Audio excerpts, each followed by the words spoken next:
Parang baby ko lang yung pag-kiss ko yan.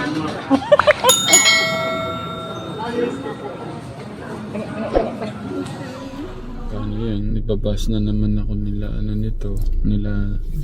nila Tita Lovely.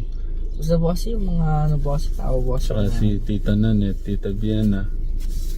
Yung mga tao po kasi yung hindi po kasi pinapasuggest eh. Mas pinipili po nila yung gawa ng laman para po sa gawa ng espiritu. Kaya pag nagbasa po kayo ng Bible, ma-apply nyo din po sa, sa lifestyle.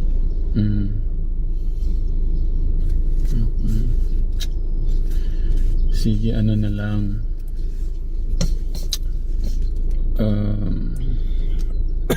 Ang kapalit na lang, Nak. Sige, ganito. Pwede ka na mag-asawa ngayon. Di po nga. Pakakasal ko kayo. Di po. Yo. Okay lang ba yan? Di po. Yeah. Bakit? Future mo na. Ano po mag-asawa? Okay.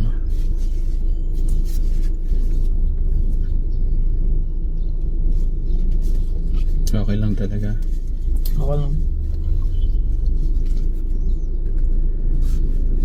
Baka yung sabi ng puso mo, grabe naman si tatay. Grabe naman si tatay. Grabe.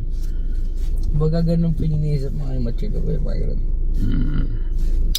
Thank you, Naka. Thank you.